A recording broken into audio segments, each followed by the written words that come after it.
Throughout the various mythological and folklore traditions we covered in this series, we found shared themes and motifs that transcended cultural boundaries. One intriguing commonality involves the connection between the Koryos, a group of young warriors, and sovereignty goddesses. Whilst there is a moisture goddess reconstructed by scholars, who is the wife of the storm god, there is, as we will see within this video, more to her than just a connection to water. These themes are deeply rooted in ancient mythologies and continue to manifest in different cultural contexts.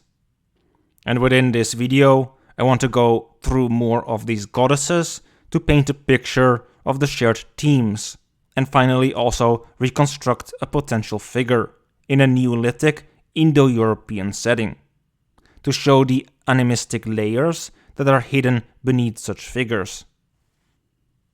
If we would boil this down to a general template, we can see that the Koryos are often led by a thunder god, and in some cases, this deity can also be their mentor. Together, they form a youthful pack known for their close bonds with dogs and wolves. Their role being pivotal in the complex interaction between goddesses who hold sway over nature, water, horses, wildlife, and cattle. And this goddess also seems to be connected to the assembly of people, sovereignty, guidance, and initiation, and the bringing back of the Koryos and Arctea into the tribe. And regarding cattle, well, this could also link to Trito, who, as with the Koryos tradition, was also associated with cattle raiding and the retrieving of cattle from a serpent-like figure that would withhold the waters of vitality. And this duality of both the helpful figure and obstructive figure is also something I had mentioned regarding Holda and the linked holder in the video about Holda. They are both a figure representing the guardian of animals, also known as the mistress of the beasts, where the holder figure was also associated with the darker side, stealing cattle. In the Irish myth of the Tian Bo Coilne, we can see the Morrigan play such a similar role. The Morrigan is associated with war and fate, but also foretelling doom, death, or victory in battle. She was also seen as a manifestation of the sovereignty goddess as well, representing the goddess's role as guardian of the territory and its people. And it also has been suggested that the Morrigan was closely linked to the Fianna, and that these groups may have been in some way dedicated to her. Much like Diana or Holda, who are a mistress of animals. And if true, as scholar Carlo Ginzburg pointed out in Ecstasies Deciphering the Witch's Sabbath, her worship may have resembled that of Perchta groups in Germanic areas, which, as we know, has been linked to Holda, which would even more strengthen the possible link to the animistic mistress of the beasts, and thus the sovereignty goddess. Yet now, when it comes to the Koryos, when we also look at the later descendant traditions, it becomes clear that such a goddess plays an important role within this tradition. And this figure in the more archaic hunting ritual form probably being more closely linked to a figure such as the mistress of the beasts, which would make sense in the original hunter-gatherer context, before becoming a sovereignty goddess type of figure within later times, also linked to the warriors, such as the Koryos. And as we had talked about earlier within the book, this figure was seen as a guardian of the animal spirits, or even the mother of the animals and a mediator between the human and animal realms, being connected to the wilderness itself as well. Her role being to ensure the success of the hunt, maintain harmony with nature, and guide hunters in their hunt. A role we can also see that Holda plays, for instance, where she guides the wild hunt to the cattle stolen by the holder. And in some myths, she dwells at the bottom of a well, rides a wagon, and taught the craft of making linen from flax. And with Artemis, we can also see this link to cattle in her form during the Therapholia festival at Halea Arrepinides in Attica, where she was honored as Artemis Tauropolos, so Artemis the bull goddess. Next to this, Artemis also being linked to lakes and rivers, something that Holda was also connected to through the holder, next to her link with the forest and cattle. And these themes, well, they're going to come to the forefront throughout this video. And within this video, I want to go through different goddesses and some of them being connected to the Koryos to paint a better picture of, well, how this goddess figure might have looked like, to piece her together and eventually, well, in the end of the video, talk about her ancient Proto-Indo-European form. And in Celtic mythology, such a sovereignty goddess is often associated with water, nature, fertility, and horses. The connection between the sovereignty goddess, nature, and water represents her role as a bestower of life and fertility. And she is often linked to bodies of water, such as rivers, lakes, and springs, which are seen as sources of vitality and abundance. And in Welsh mythology, well, the closest correspondence to the sovereignty goddess is Rhiannon, who has also been linked to Epona, who is connected to horses next to water, fertility, sovereignty, and warriors. This association also ties her to the themes of sovereignty and war, as horses were integral to Celtic warfare and symbolized power and prestige. Where she is further also known as Podniateron, meaning Lady of the Animals. She and her horses and dog also have been leaders of the souls and the afterlife rite as well, with later literary parallels in Rhiannon, but also echoing the Wild Hunt.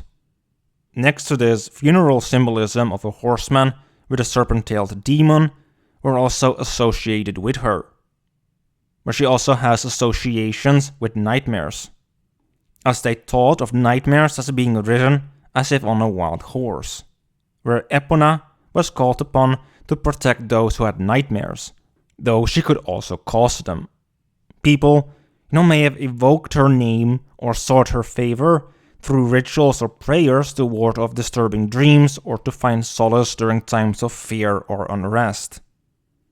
And nightmares as experiences of intense fear or anxiety during sleep, also often carry symbolic significance in mythologies worldwide. They, in a more modern sense, represent unresolved psychological issues and subconscious fears, but in an ancient sense, spiritual disturbances. So Epona's association with nightmares may imply her ability to confront and mitigate these underlying anxieties or disturbances, offering comfort and reassurance to those who sought her aid. And the acknowledgement, that Epona could both protect against nightmares and potentially cause them, well, it suggests a complex understanding of her role. Like many mythological figures, Epona embodies dual aspects.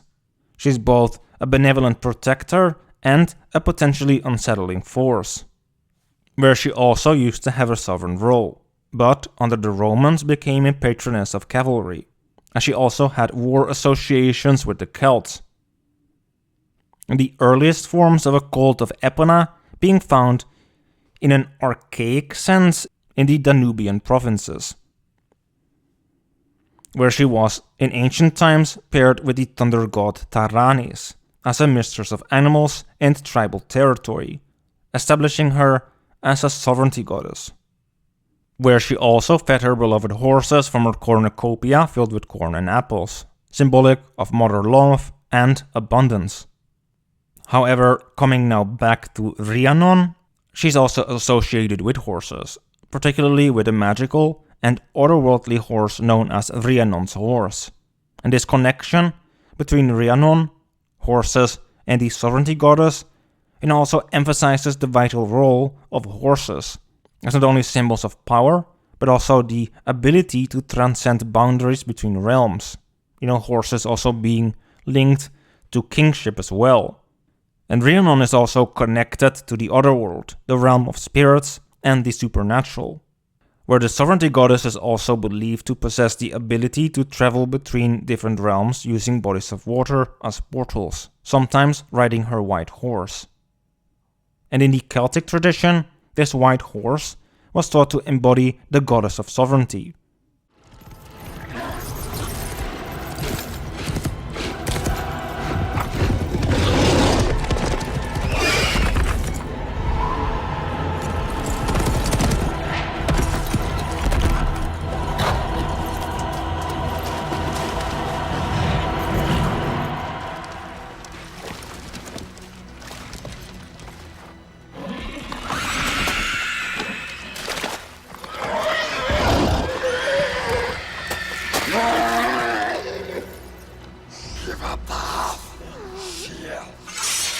If you want him, come and claim him.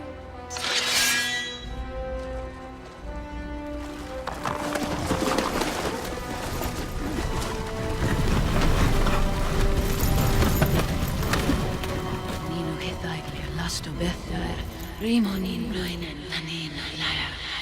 Nino Hithaglia Lasto Bether, Rimonin Bruinen Lanino Liar.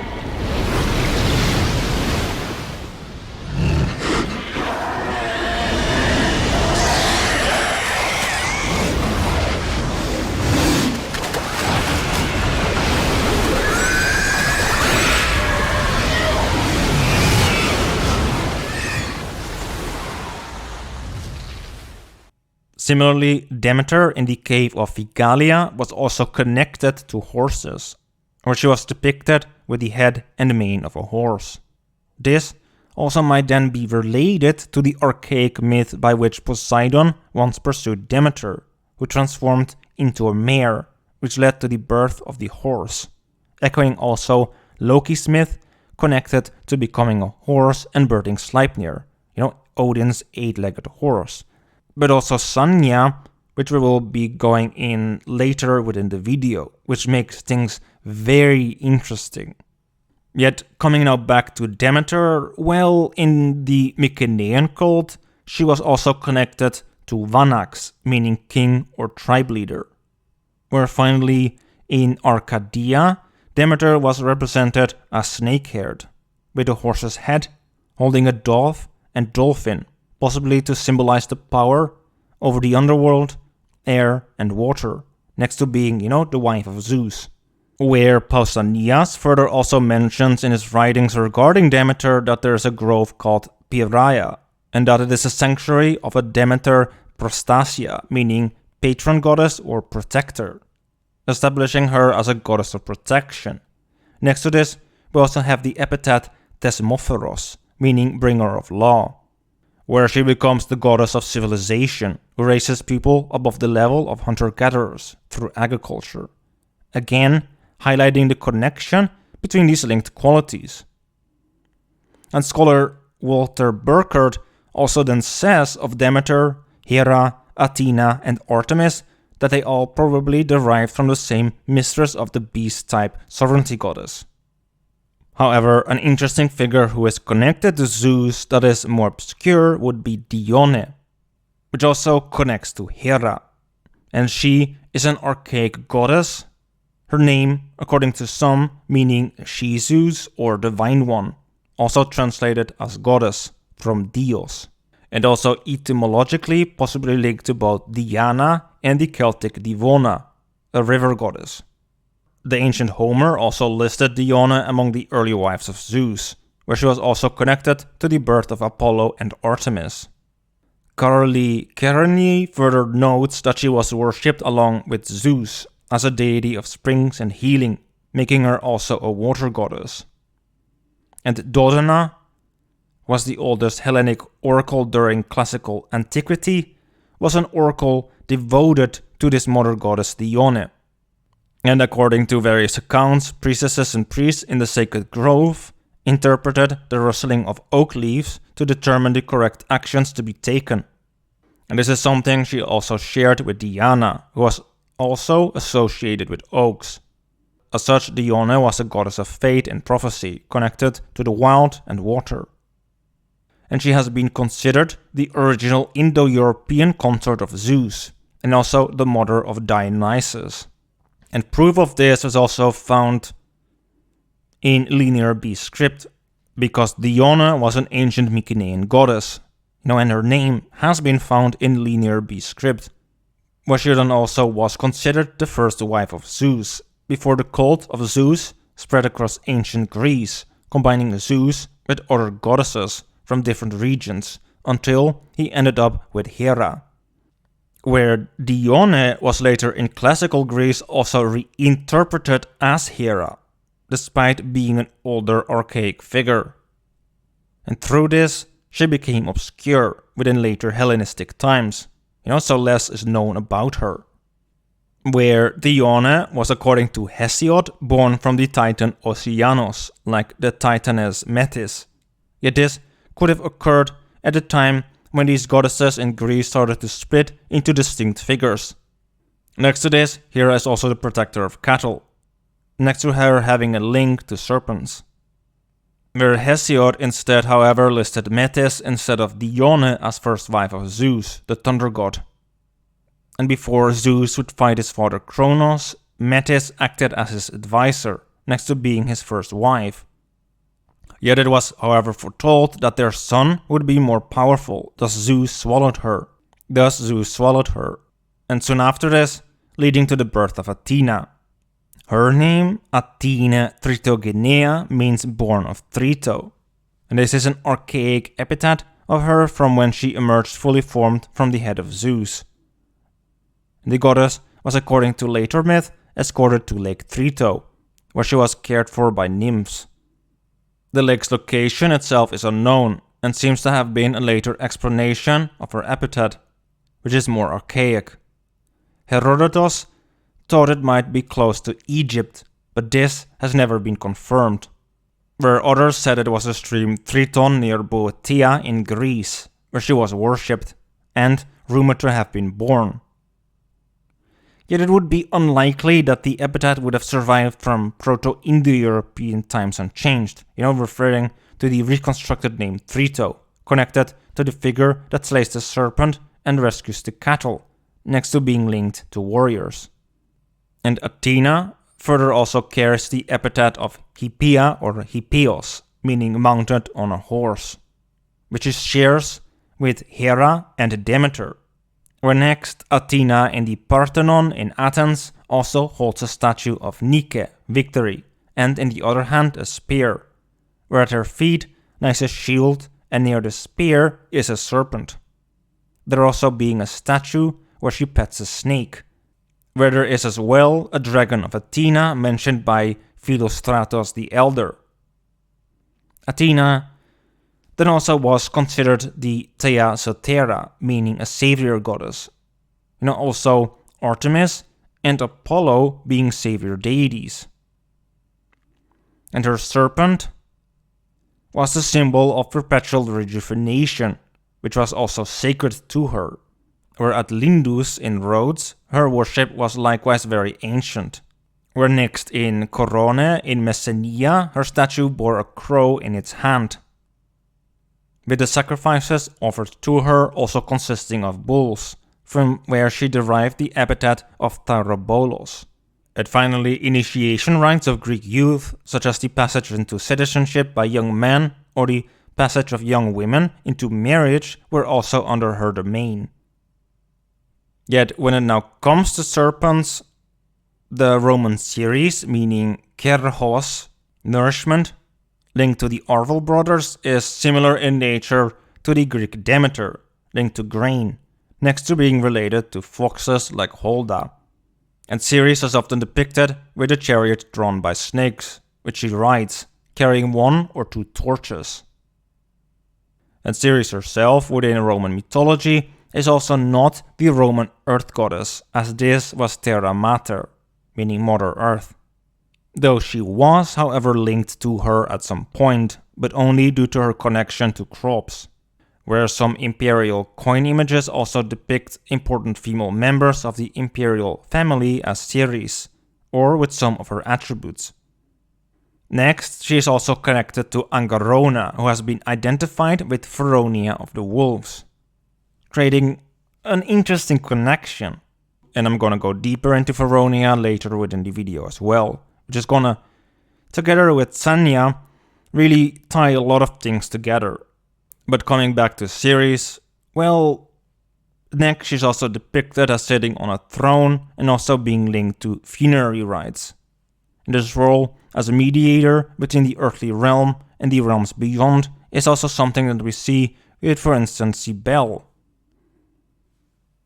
Now, however, coming to Leto and Artemis next, well, Artemis' mother, Leto, is a goddess of motherhood, magic, initiation, and a wolf goddess linked to Anatolia, where in Lycia she was the mother goddess.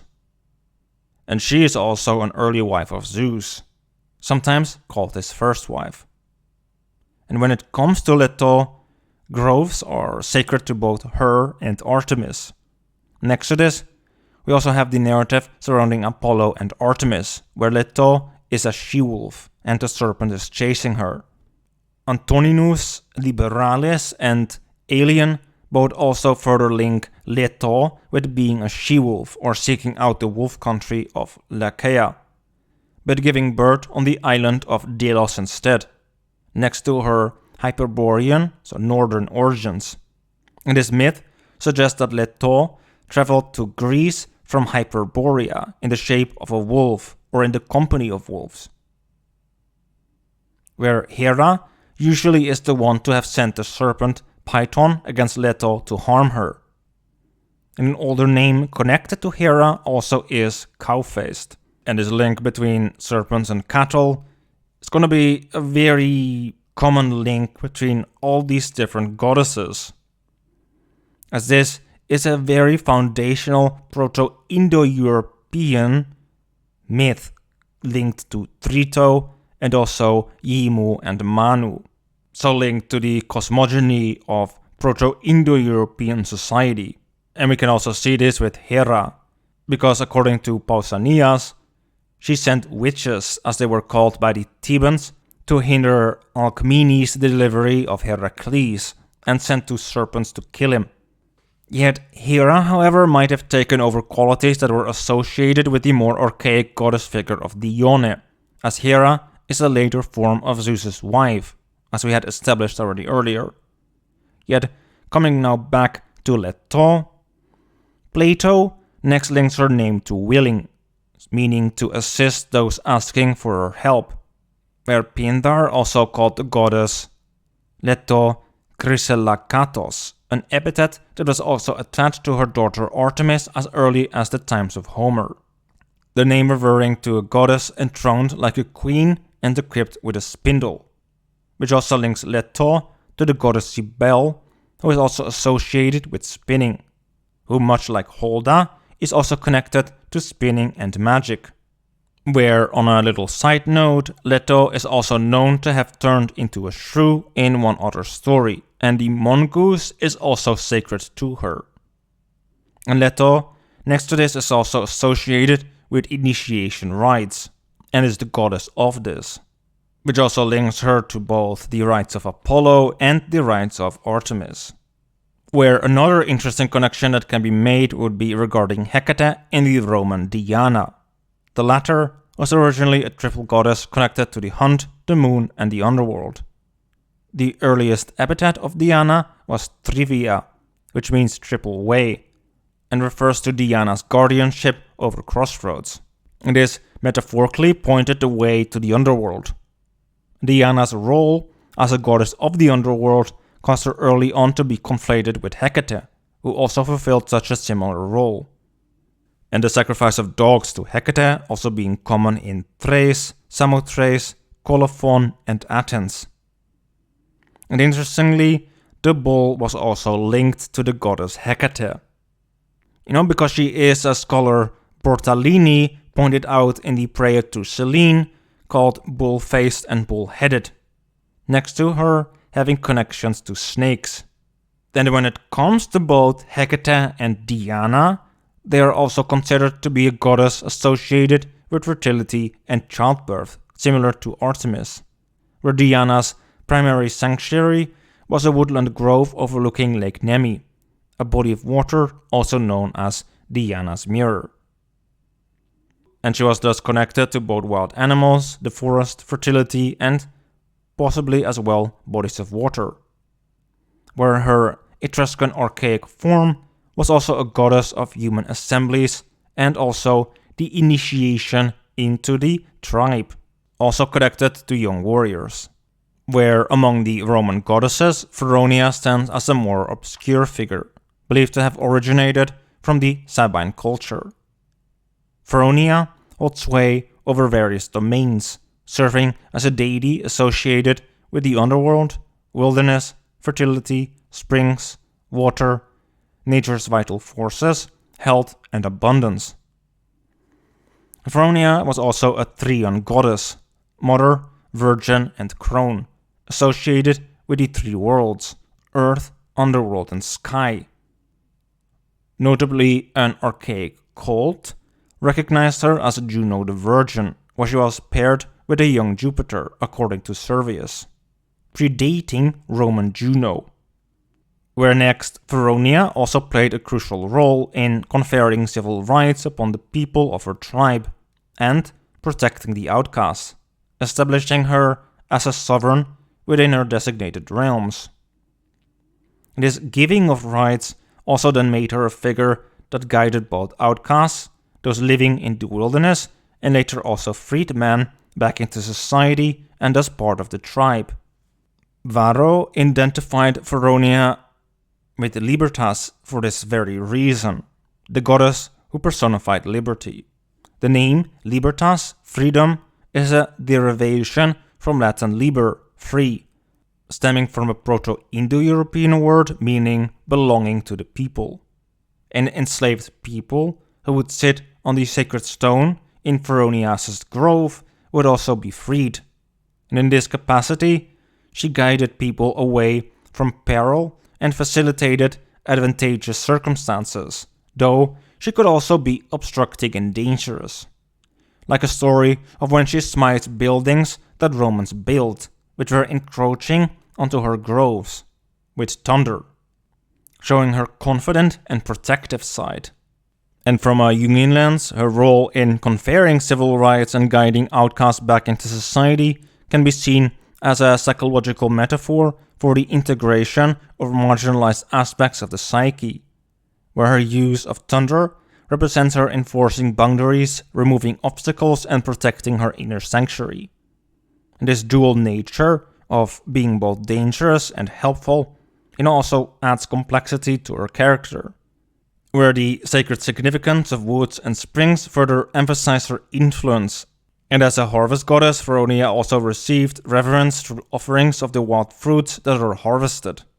Yet there's much more going on with Feronia than just what I talked about. And later we're also gonna go into Apollo and Feronia and their connection to the wolf.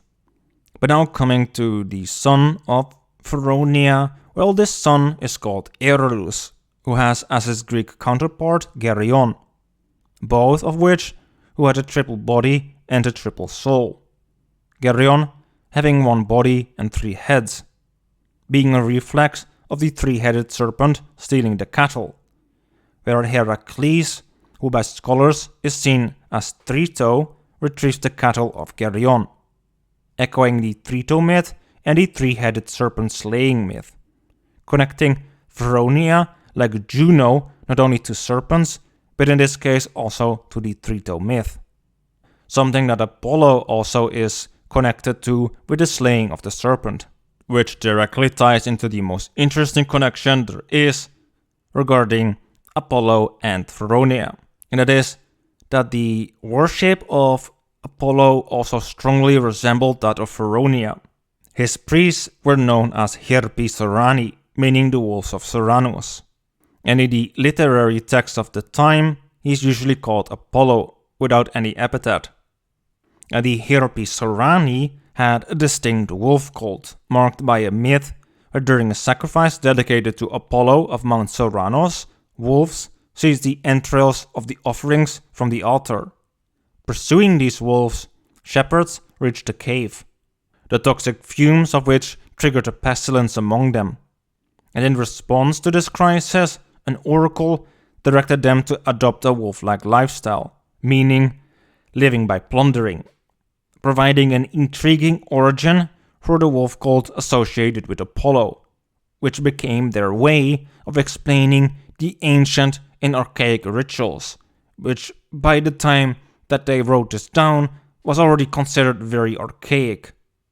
And the wolf was for them also considered to be a sacred animal connected to both Apollo and Feronia. And the most probable origin of Apollo there dates back to a primordial cult of the sun, which on special dates was seen rising and setting behind this particular sacred mountain. And the places of Apollo and Feronia were important oracular sites as well. In fact, on the eastern slopes of the mountain, there were deep wells, from which even today large condensation mists emerge, which many Roman authors, such as Servius, described as vapors typical of the cult of Apollo.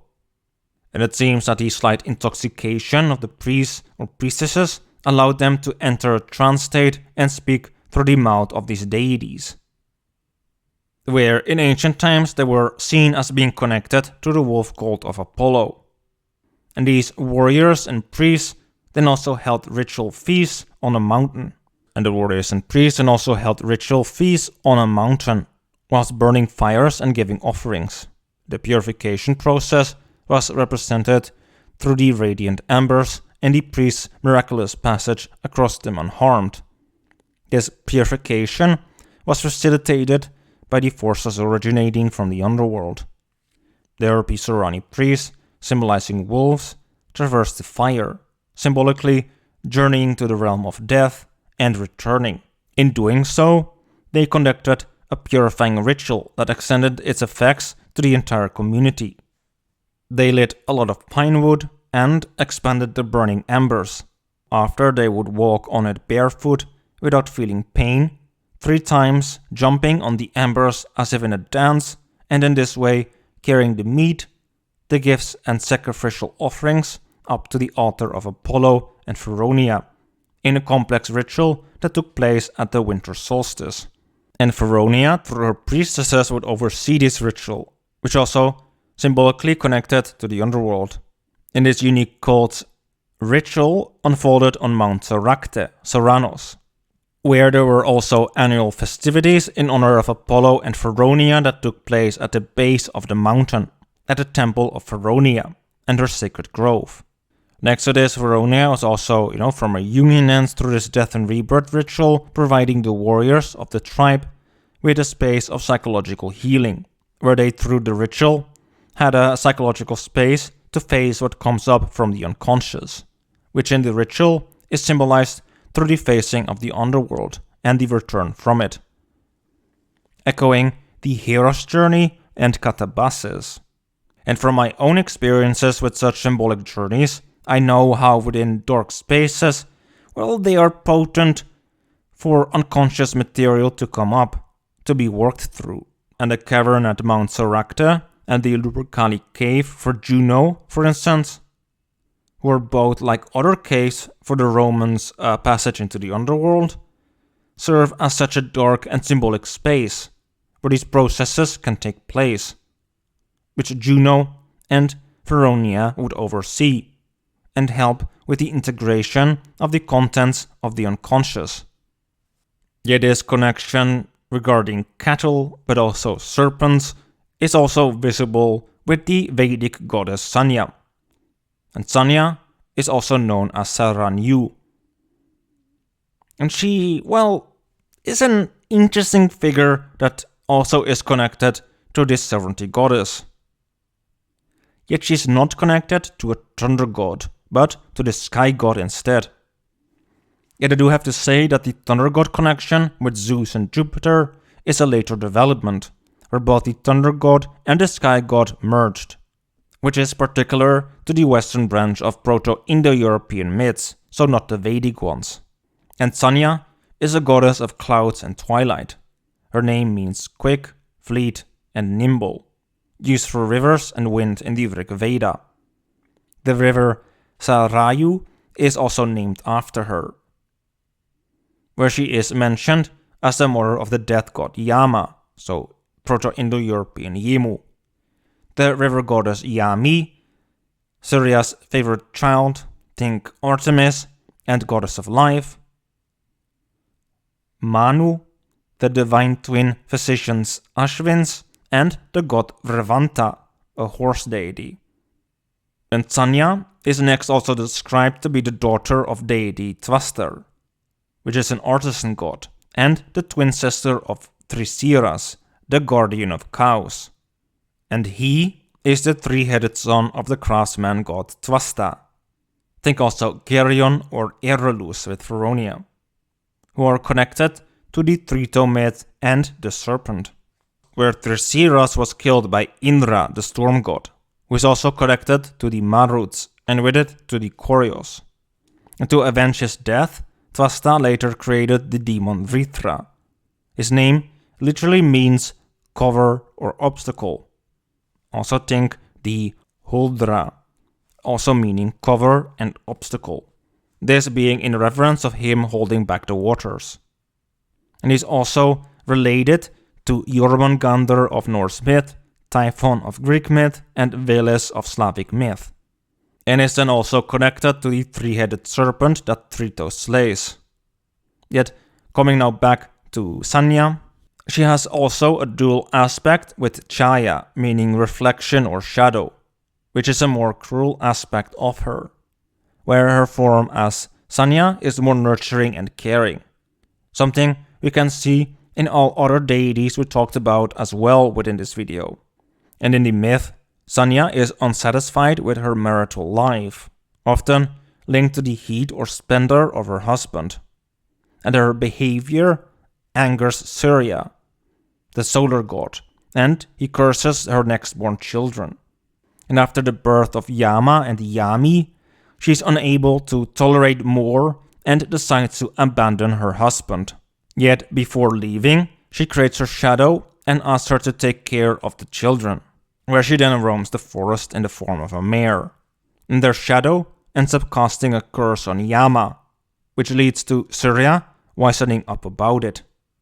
Distressed, he goes to his father-in-law and asks him to carry his splendor, after which he then locates Sanjna in the form of a mare, and after finding her, he assumes the form of a stallion and engages in lovemaking with her. This then leads to Sanjna delivering the twin Ashwins, thus connecting her to a sky deity, having a dual nature of both nurturing and withholding, horses, water, sovereignty, magic, and there being a connection to the serpent and the Trito myth, where instead of cattle, it is water that is being withheld.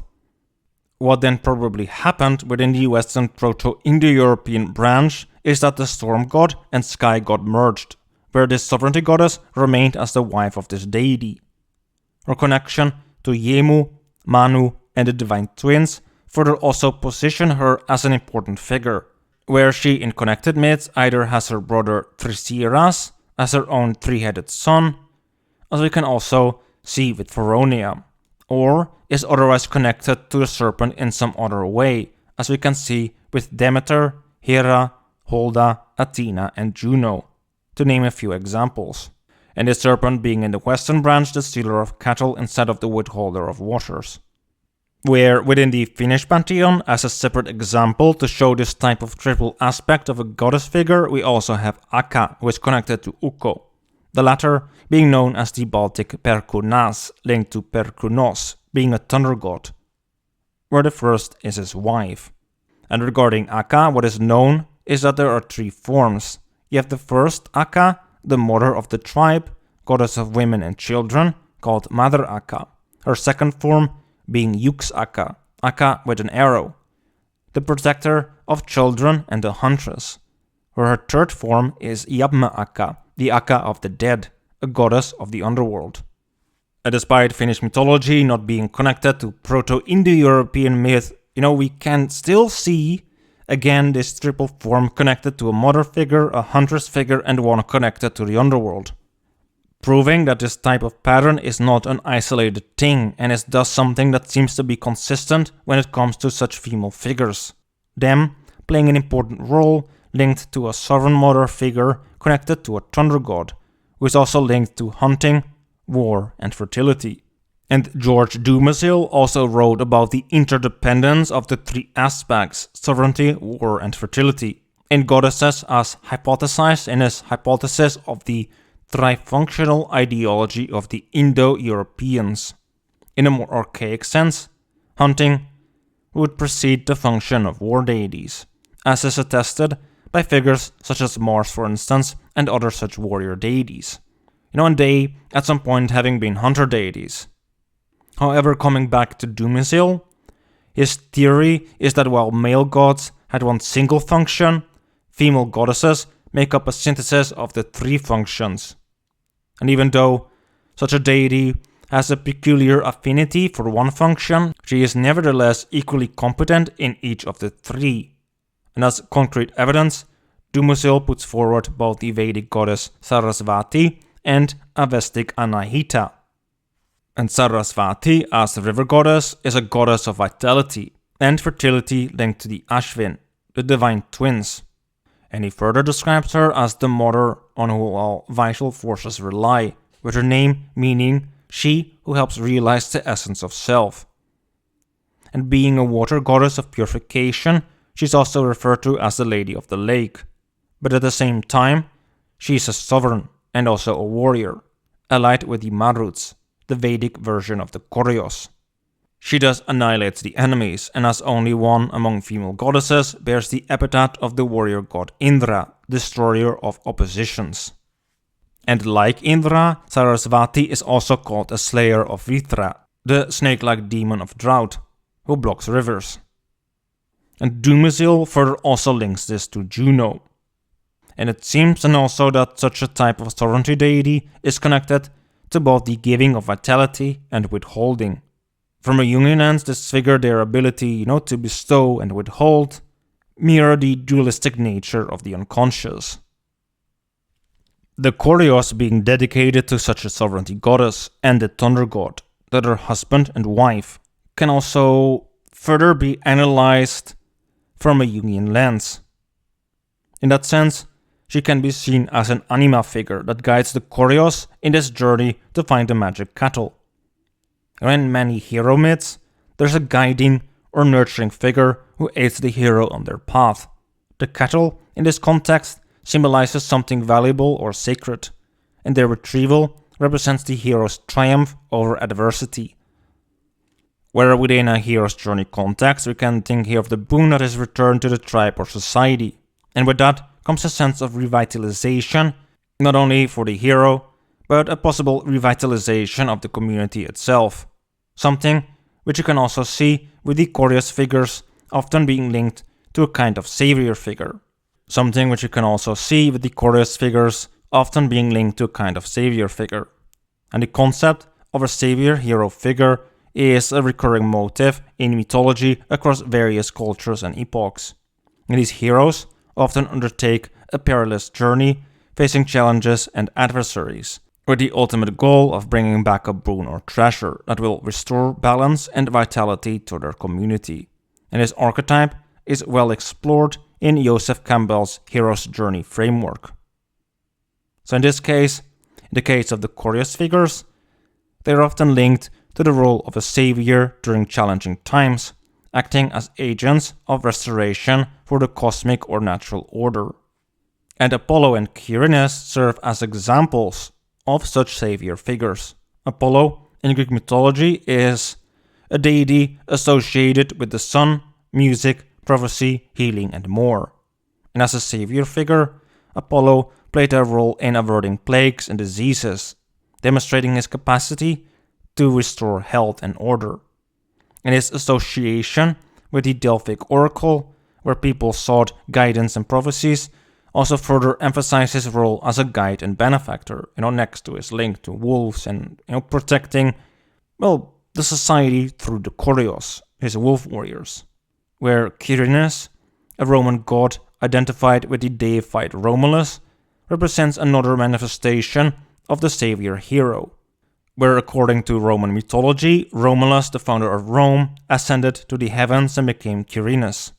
And this transformation and divine elevation contribute to the mythological story of a hero who not only establishes a great city, but also transcends mortality, embodying the potential for renewal and enduring legacy. And the savior hero figure basically embodies qualities of courage, wisdom, and benevolence. And the successful completion of their quest brings not only personal transformation, but also a positive impact on the wider community. And his archetype also resonates deeply in the collective consciousness, reflecting humanity's enduring need for stories that inspire hope, resilience, and the belief in the possibility of redemption and renewal.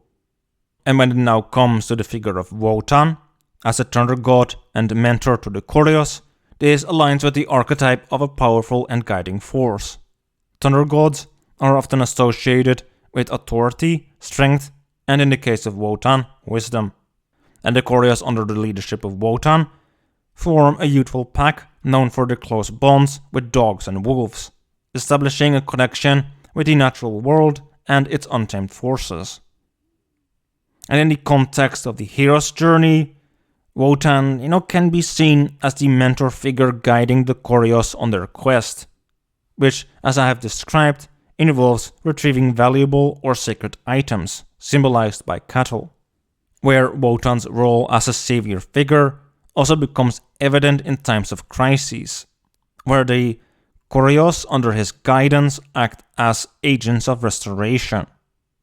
And Wotan's association with thunder and storms also symbolize the powerful forces of nature harnessed for the greater good. Yet when the Koryos pattern and with it Wotan remains unintegrated, not connected to the goddess, well, then this archetype takes on a darker manifestation, leading to the emergence of a tyrannical force.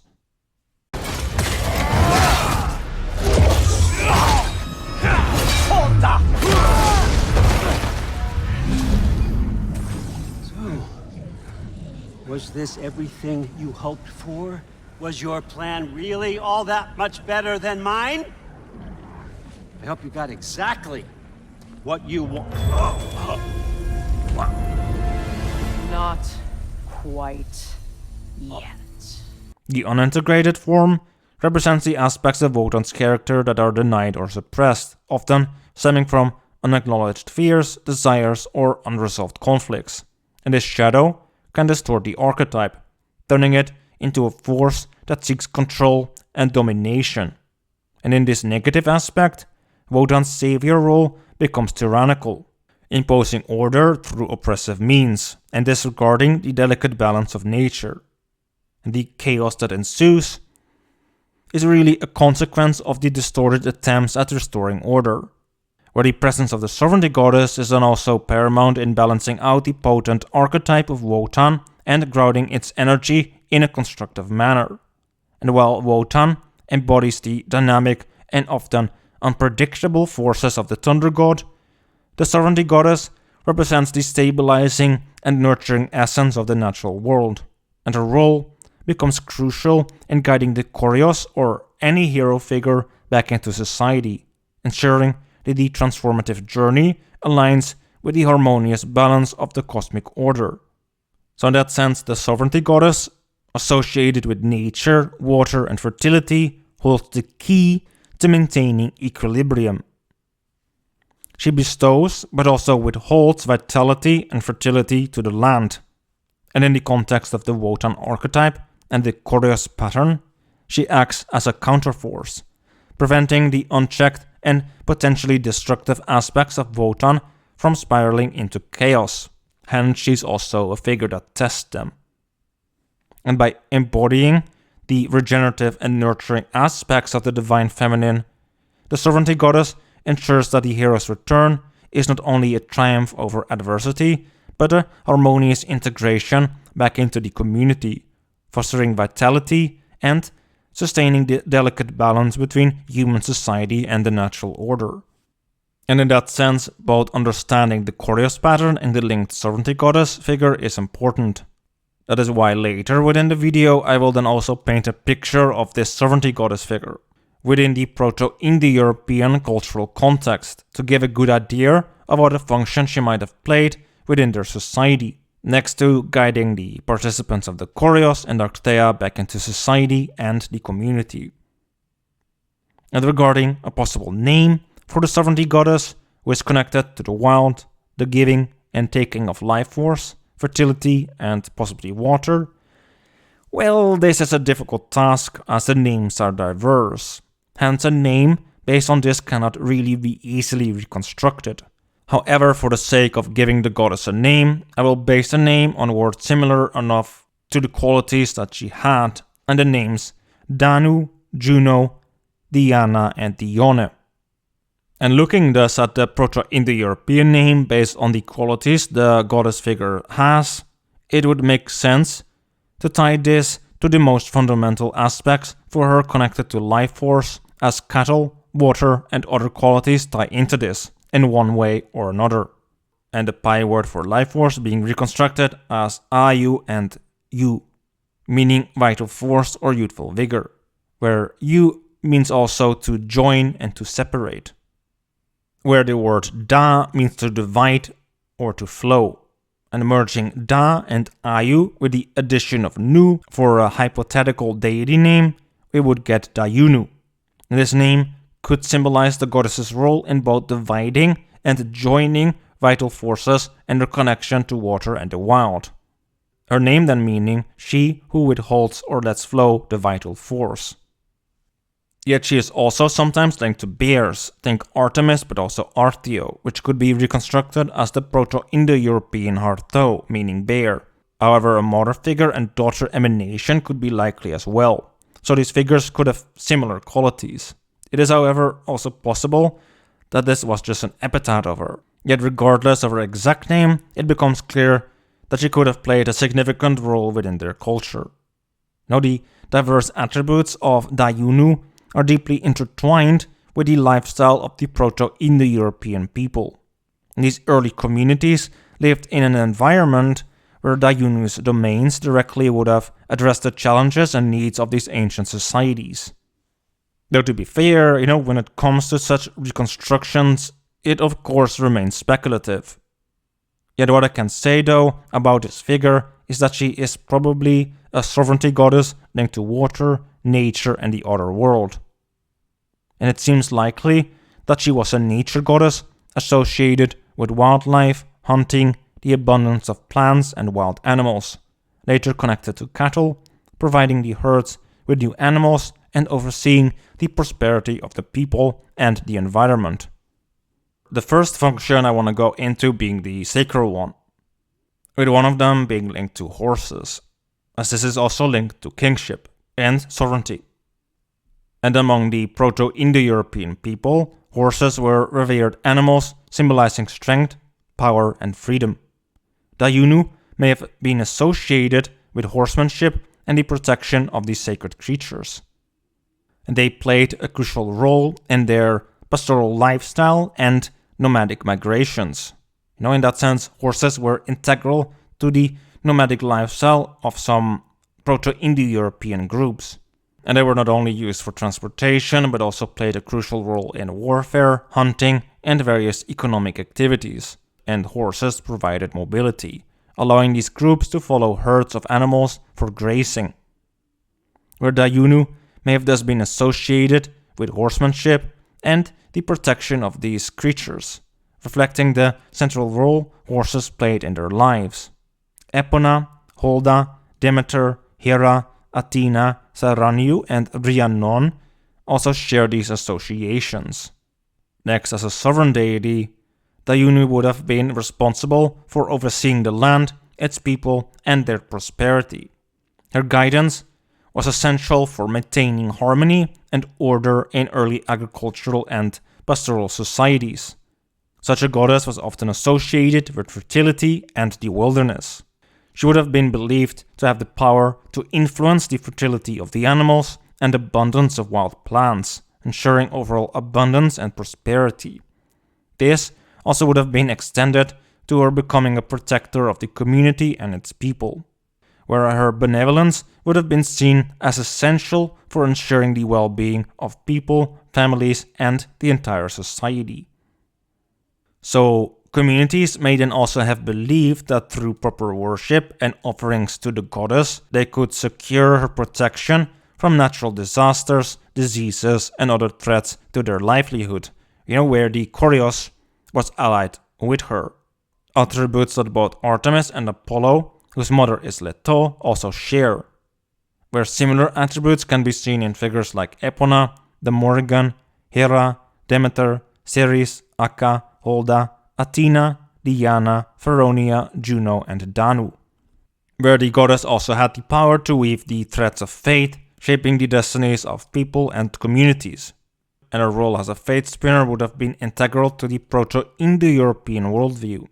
And in the Proto-Indo-European worldview, fate and destiny were often personified as deities or cosmic forces that governed the course of human life. And the idea was deeply rooted in a sense of cosmic order, and people were seen as subject to the influence of these higher powers, where the belief in fate and destiny wasn't only a reflection of the external world, but also an acknowledgement of the interconnectedness between the realms. And this perspective on life was likely linked to a broader cosmic order, where the gods or cosmic forces were thought to control the destinies of both people and communities. And rituals, prayers, and offerings were also likely employed as a means to align oneself with the divine will and seek favor from the forces that govern fate and destiny. So it was a way for people to navigate their lives within the framework of this cosmic order and perhaps influence the course of events in their favor. So the Juno as a fate spinner was probably believed to weave the threads of destiny, shaping the lives of people. Next to her having magical abilities often linked to spinning and shapeshifting, which Holda, Dione, Leto, Rhiannon, Athena, Saranu, the Morrigan, and Hecate also share regarding, these associations. Where next we go into the second function being the martial function. And in times of conflict, the Juno could have served as a guardian and advisor to warriors.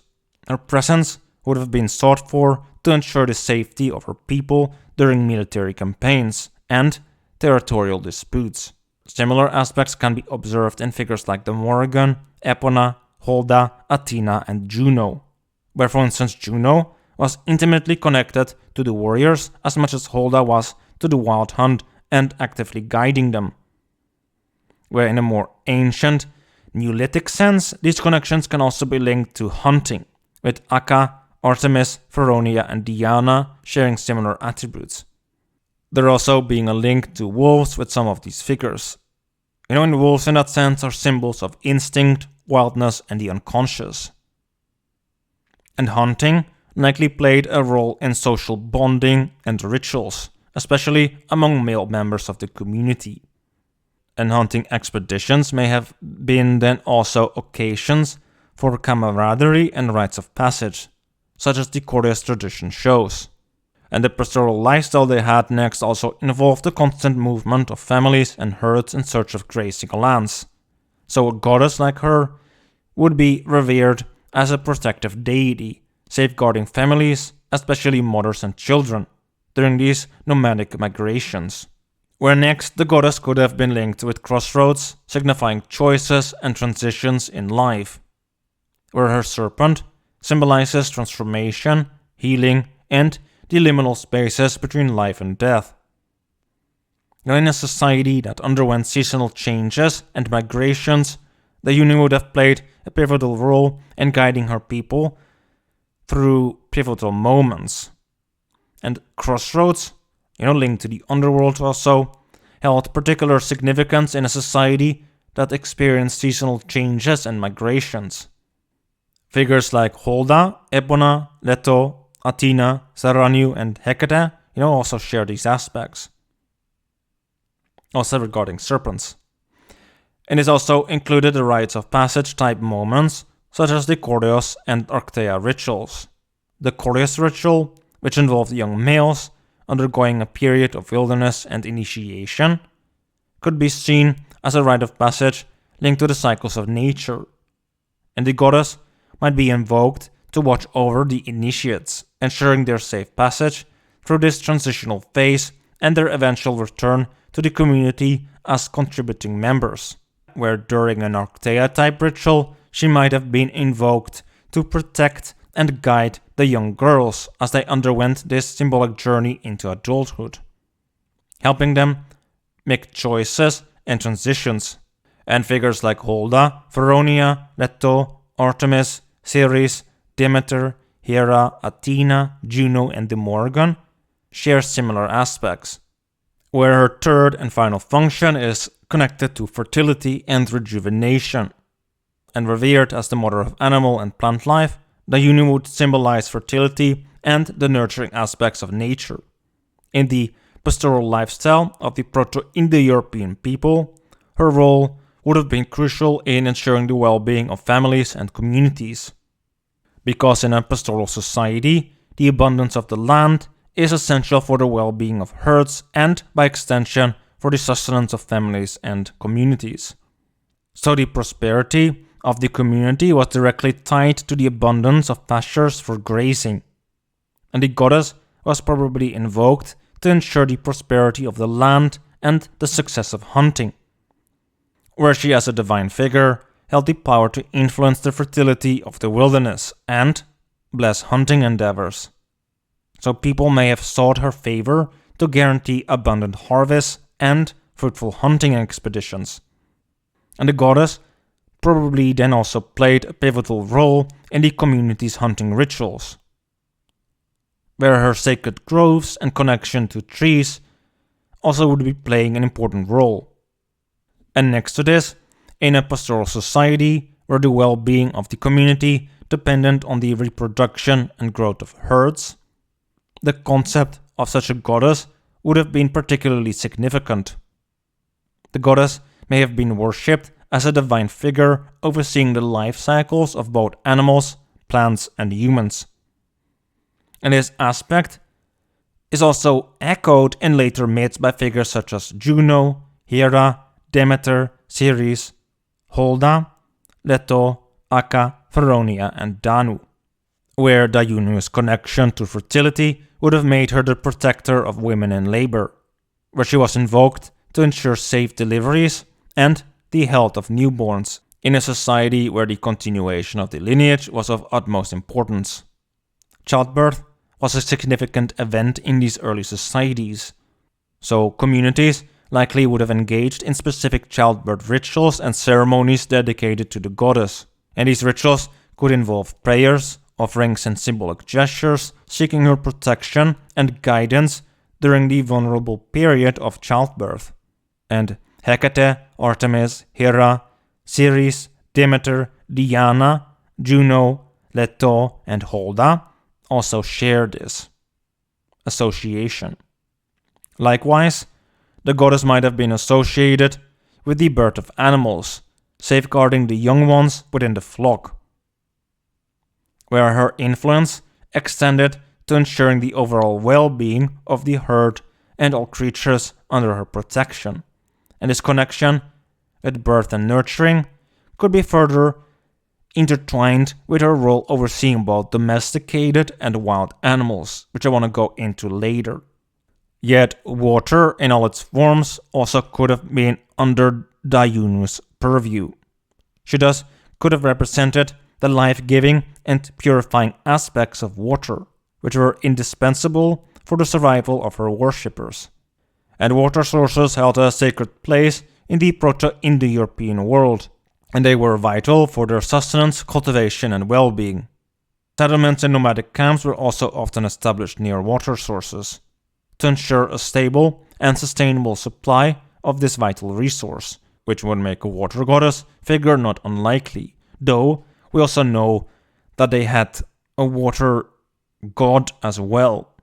And this kind of personification of lakes, rivers, and water is a very common practice within animistic cultures.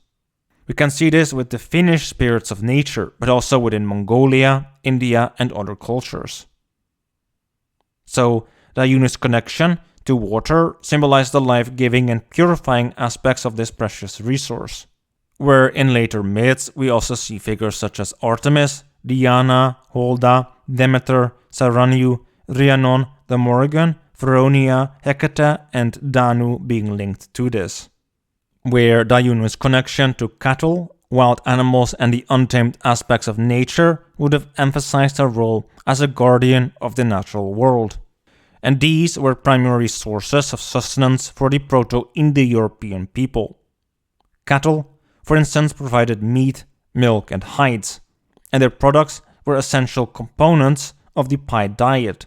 Further, domesticated herbivores also played a vital role in the herding practices of pride communities, where next to this, hunting played a significant role in the diet of both nomadic and settled Proto-Indo-European settlements, as wild game supplemented the food resources derived from domesticated animals, and provided valuable materials for clothing and tools. She thus could have ensured the well-being of both domestic and wild creatures, vital for the sustenance of the Proto-Indo-European people. That sacrifices of animals, whether domesticated or wild, was also part of religious ceremonies to appease deities or seek divine favor. And where a figure such as Pan and Hermes did the herding, she might have been the one who oversaw their growth and renewal. And this connection also links her to the Koryos and the Trito myth, where she may have been offered cattle and dog sacrifices. And later figures such as Juno, Hera, Holda, the Morrigan, Epona, Athena, Diana, Feronia, Hecate, and Artemis also have similar connections. Where finally Dione's role as a guide to the underworld would have showcased her connection to the cycle of life, death, and rebirth.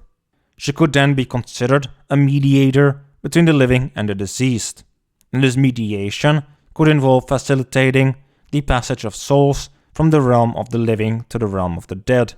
And in this role, the goddess could be invoked in rituals and ceremonies related to death, the underworld, and funerary practices, next to the commemoration of ancestors. So she might have been seen as the compassionate guide who ensures a smooth transition for the departed and provides comfort to the living. Where Dione's role as a guide to the underworld would have showcased her connection to this cycle and her role as a mediator between the living and the deceased. And similar aspects can be observed in figures like Rhiannon, Demeter, Ceres, Juno, the Morrigan, Hecate, Saranu, Epona, Feronia, Diana, and Holda. And the power to both bestow and withhold that she might have wielded also mirrors the dualistic nature of the unconscious as well. It can be both nurturing and serpentine in nature, where in the end many of these figures are linked to thunder deities and play a crucial role in various mythological traditions, guiding the Koryos in their quest to retrieve the magic cattle. And many of these themes we discussed also echo the Trito myth, with cattle and rain being linked to vitality, where the serpent withholds it. Finally though, in the most archaic and fundamental sense, these feminine figures, and with it their possible precursor in mythology, represents a symbol of the ecosystem's equilibrium. These goddesses embody the land, the natural world, and the interconnectedness of all life forms. They are guardians of balance and harmony, ensuring the well-being of their domains and playing essential roles in the cycles of life, death, and rebirth, where their influence then also extends to the vitality of the land, the prosperity of the people, and the preservation of the ecosystem, which is also another important part of these type of rituals in general, as well as both the Koryos and Archaea rituals with their linked animal totems and connection to these goddesses also linked people to nature and instinct. Where for men, these goddesses represent an anima figure, and for women, she is connected to the archetype of the self. And earlier within the book, we have established the centrality of the self as the core of the personality, embodying the entirety of the psyche. As said, This concept is often represented as a mandala, a circular and harmonious pattern that reconciles opposites. And drawing a parallel with her goddess figure, whose dual symbolism was previously alluded to in the book, we can discern the dual role of the unconscious, both nurturing and withholding, and the goddess's connection to the equilibrium within the ecosystem, ensuring the harmonious coexistence of all elements, aligns with the self's quest for balance. And this involves the integration of conflicting aspects of the psyche, such as the conscious and unconscious, masculine and feminine, shadow and light. Much like the goddess serves as a guardian of equilibrium, and facilitates healing and restoration in the face of disruptions. Where the self is also associated with healing through the integration of repressed or neglected aspects, ultimately fostering a more balanced and healthy psyche. So the goddess, often linked to nature and cycles, mirrors the natural rhythms within the ecosystem. Similarly, in Jungian terms, the self is connected to cyclical patterns, reflecting the continual process of growth, transformation, and renewal. In the end, both the goddess and the self serve as archetypal symbols, evoking a sense of numinosity and transcendence. The goddess represents the numinous forces at work in the natural world, while the self is a transcendent symbol that transcends the ego, connecting with the collective unconscious, and with it to the archetypal forces of existence. These symbolic entities illuminate universal patterns that govern not only the external world, but also the internal realms of the human mind. So in that sense, also representing one more symbol of the self that can be found within the world. Now, finally bringing this towards the Koryos ritual itself, we can here see also a pattern playing out as well. A consistent link to wolves, small warrior hunter bands engaging in rite of passage activities in the form of hunting, cattle raiding, martial or athletic training, dancing, feasting and poetry. And we could also see this with the Fianna, how they were not yet part of the Tuat, meaning assembly, who were the property-owning members of the tribe. This also being echoed with the cult of Wolf Apollo, with members needing to go through initiations such as athletic competitions and other contests before being recognized as full members of the warrior community. Next, scholar W. Burkert also pointed out that the name Apollo probably came from the Doric appella, meaning public assembly. This is also visible with Diana, Mars and Quirinus all being linked to the public assembly. So where Mars linked to wolves could be seen as the leader of the Koryos outside the city walls, Quirinus was associated with the tribe and the assembly of all Roman people, as much as Diana was too. All of this in that sense bringing back in the youth of the tribe, but also later the warriors of the tribe, next to playing an important role for outcasts and scapegoats to reclaim their individuality and personal power. We could then also see with the Herpi, Sali, Fianna, Arctea, Wild Hunt and the Corybantes were connected to Apollo but also Hecate originally, that there is a consistent link to a goddess figure linked to sovereignty, warriors or hunters and initiation. And from these we can see that Holda, Diana, Artemis, Athena, Leto, Hecate, the Morrigan, Feronia and Juno hold the strongest connection to these qualities. Yet, regarding the Koryos or Arctea, they served as important means of bonding, creating community, next to serving as rituals that connected us to nature. Next to a sense of spiritual death and rebirth, and finally, our primal and instinctual self.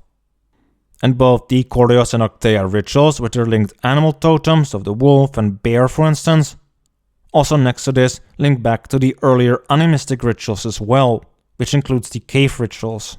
And we could see this still even with the descendant traditions as well, with the use of burnt mounds that stem from the Neolithic, or their use of archaic flutes and bagpipes for the use of trance states. And in that sense, these descendant practices link back to the archaic past, and the linked totemic rituals of our ancestors. The Koryos tradition is one of these traditions that link the archaic past through the Korybantes into later times, as the Korybantes in their tradition made its way into the Orphic mysteries as well. They became a part of their overall mythology and narrative, leaving their ancient mark on this mystery cult, led by the figure of Orpheus from Thrace. And even though he was best known for his connection to the Dionysian mysteries and having incorporated insights from the rites of the goddess Isis into his Orphic mysteries, he was said to have been deeply devoted to Apollo, next to Hecate. And now when it comes to the Koryos traditions, the Arctea rituals and the Korybantes rituals, they also share a general theme with the mystery schools we will cover as well, this being the concept of death and rebirth. And in that sense, they all provide in different ways the person with a means of tapping into the archetypal patterns inherent in the collective unconscious, through these rituals to plunge into it, experience this death and rebirth, so the parts of the self that are within the shadow can be faced and integrated, next to a relationship established with these archetypes themselves.